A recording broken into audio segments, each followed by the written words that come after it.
ಗದಗ ಜಿಲ್ಲೆ ಲಕ್ಷ್ಮೇಶ್ವರ ಕರಗೋಡಿ ವಾರ್ಡ್ನಲ್ಲಿ ಮೂಲಭೂತ ಸೌಕರ್ಯವಿಲ್ಲದೆ ನಿವಾಸಿಗಳು ನರಳಾಡುವಂತಹ ಪರಿಸ್ಥಿತಿ ನಿರ್ಮಾಣವಾಗಿದೆ.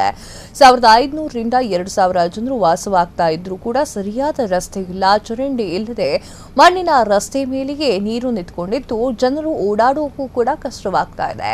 ಶೌಚಾಲಯಗಳು ಕೂಡ ಇಲ್ಲದೆ ಮಹಿಳೆಯರು ಪರದಾಡುವಂತಹ ಪರಿಸ್ಥಿತಿ ನಿರ್ಮಾಣವಾಗಿದೆ. ಬಯಲಿಗೆ ಹೋಗಬೇಕಾದ ಸ್ಥಿತಿ ಇದೆ. ಇಲ್ಲಿ ಸರಿಯಾಗಿ ವಿದ್ಯುತ್ ಸಂಪರ್ಕವೂ ಇಲ್ಲ. ತಿಂಗಳಿಗೊಮ್ಮೆ ಕುಡಿಯುವ ನೀರು ಬಿಡಲಾಗ್ತಾ ಇದೆಯಂತೆ.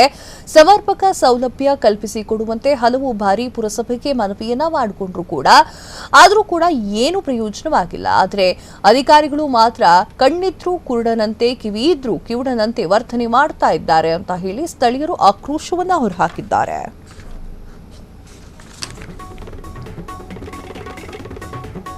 25 ವರ್ಷ ಆಯಿತು. ಕರಿಗುರಿ ಪ್ಲಾಟಿನ ಯಾವುದೇ ಮೂಲ ಸೌಕರ್ಯತೆಯೂ ಆಗಿಲ್ಲ. ಕಡಿಮೆ ಅಂದರೂ 25 ವರ್ಷ ಆಯಿತು. 1500 ರಿಂದ 2000 ಜನ ಇಲ್ಲಿ ವಾಸ ಮಾಡ್ತೀವಿ ನಾವು. ಯಾವುದೂ ಒಂದು ಚರಂಡಿ ಇಲ್ಲ, ರೋಡ್ ಇಲ್ಲ, ಮೂಲಭೂತ ಸೌಕರ್ಯಗಳು ಯಾವುದೂ ಇಲ್ಲ.